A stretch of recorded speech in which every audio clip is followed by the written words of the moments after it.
Blackmailing અને સાથે જ વિડીયો કોન્ફરન્સથી છેતરપિંડી કરતા ઘણા કિસ્સાઓ આપે સાંભળ્યા હશે, પરંતુ અમદાવાદમાંથી એક એવો કિસ્સો સામે આવ્યો છે કે જે સાંભળીને આપ ચોક્કસથી ચોંકી જશો। 2 દાયકાથી જે પારિવારિક ઓળખ ધરાવતો હતો એ જ યુવકે એ ઘરની દીકરીને ફોન કર્યો અને એને જાળમાં ફસાવી તેનો વિડીયો ઉતારી લીધો અને બાદમાં એ યુવકની નવી ગર્લફ્રેન્ડને પૈસાની જરૂર પડતા બદનામ કરવાની ધમકી આપી અને 10,000 રૂપિયાની માંગણી પણ કરી।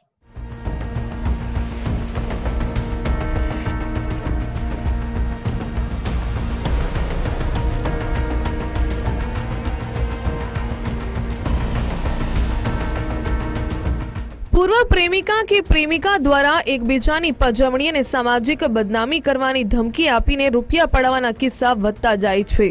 પ્રેમ સંબંધમાં રહેલી વ્યક્તિ એકબીજા પર વિશ્વાસ મૂકીને અંગત વિગતો, બેંક ડિટેલ અને સોશિયલ મીડિયાના આઈડી પાસવર્ડ જેવી ચીજ વસ્તુઓની આપ-લે સહજતાથી કરી બેસે છે।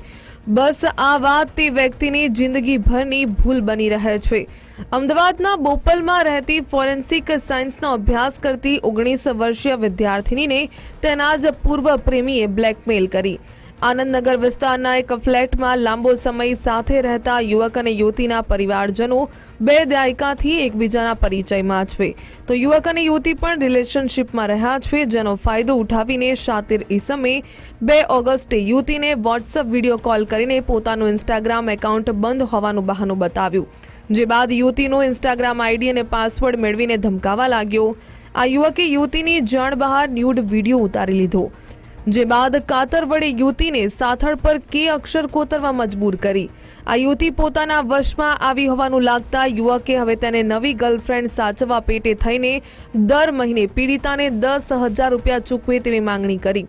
ડરી ગયેલી યુવતીએ ગૂગલ પે મારફતે યુવકને 4,000 રૂપિયા ટ્રાન્સફર કર્યા, પરંતુ યુવકની ધમકી અને પૈસાની માંગણીથી કંટાળીને યુવતીએ પરિવારજનોની મદદથી પોલીસને જાણ કરી। આ ગુનાની ગંભીરતા સમજીને પોલીસે ત્વરિત કાર્યવાહી હાથ ધરીને આરોપી કર્તવ્ય મણિયારની ધરપકડ કરી। આ બ્લેકમેલિંગ કેસમાં ઝડપાયેલો આરોપી કર્તવ્ય મણિયાર હાલમાં ઇન્ડસ યુનિવર્સિટીમાં અભ્યાસ કરે છે। ખબર પડી કે જે એનો એક જૂનો મિત્ર હતો, જેનો ફેમિલી ફ્રેન્ડ પણ હતો, જેનું નામ કાર્તિક મોનિક મણિયાર જે છે, જે ઇન્ડસ યુનિવર્સિટીમાં ફર્સ્ટ યરનો સ્ટુડન્ટ છે કમ્પ્યુટર સાયન્સમાં, અને એ બંને એકબીજાને ફેમિલી છેલ્લા 18 વર્ષથી એને ઓળખતા હતા અને એ બંને એકબીજાને રિલેશનમાં પણ હતા। ઓર અત્યારે એ બંનેનો લગભગ બ્રેકઅપ જેવું થઈ ગયું। ઓર જે છોકરો હતો, છોકરો બીજી છોકરી જોડે હતો, અને આ જે વિક્ટિમ છે, વિક્ટિમને પણ જે બીજા રિલેશન હતા, તો એને આધારે હવે આ જે વિડીયો રેકોર્ડિંગ ને બધા એનાથી વાયરલ કરવાની ધમકી આપીને એને દર મહિને 10,000 રૂપિયા એમના અકાઉન્ટમાં જમા કરવા માટે દબાણ આપતો હતો। और एक वक्त एमने 4,000 રૂપિયા ઓનલાઈન ટ્રાન્સફર પણ કર્યા હતા। और અત્યારે આ આરોપીની ધરપકડ કરવામાં આવી છે અને બાકી આરોપી બીજી કોઈ છોકરી સાથે એવું કોઈ કરેલું છે એની પણ અત્યારે તપાસ ચાલુ છે। કર્તવ્ય મણિયાર યુવતીના ઇન્સ્ટાગ્રામમાં રહેલી તેની માતાની તસવીરો મોર્ફ કરીને આપત્તિજનક લખાણ સાથેની કેટલીક સ્ટોરી પોસ્ટ કરીને પરિવારને બદનામ કરવાનો પ્રયાસ કર્યો હતો। બોપલ પોલીસ તપાસ દરમિયાન યુવકનો ફોન જપ્ત કરીને આગળની ટેકનિકલ તપાસ હાથ ધરવામાં આવી છે। બોપલ પોલીસે સાયબર ક્રાઇમ, બ્લેકમેલિંગ, ઈજા પહોંચાડવી અને અશ્લીલતા ફેલાવવા સહિતની કલમો હેઠળ ગુનો નોંધીને કર્તવ્ય મણિયાર વિરુદ્ધ કાયદાનો સકંજો બરાબરનો કસ્યો છે।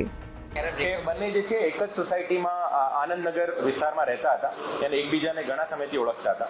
ઓર એને આધારે એની ફેમિલી ફ્રેન્ડશિપ હતી ને, એને છેલ્લા 1-1.5 વર્ષથી એકબીજા સાથે સોશિયલ મીડિયા મારફત પણ સંપર્કમાં આવ્યા હતા અને વચ્ચે જે છે એનાથી 3 માંગણી કરી હતી। આ જે આરોપી જે છે, એક તો એમના નામનો ટેટુ જો એની બોડી ઉપર બનાવીને એના વિડીયો પાડીને મોકલવાના, સાથે સાથે એના ઇન્સ્ટાગ્રામના આઈડી પાસવર્ડ એમને આપી દેવાના, અને ત્રીજો જે છે એનો વિડીયો કોલ હતો, વિડીયો કોલની સ્ક્રીન રેકોર્ડિંગ કરીને એને પોતાની પાસે રાખી હતી और એને આધારે એની ઉપર દબાણ બનાવ્યું।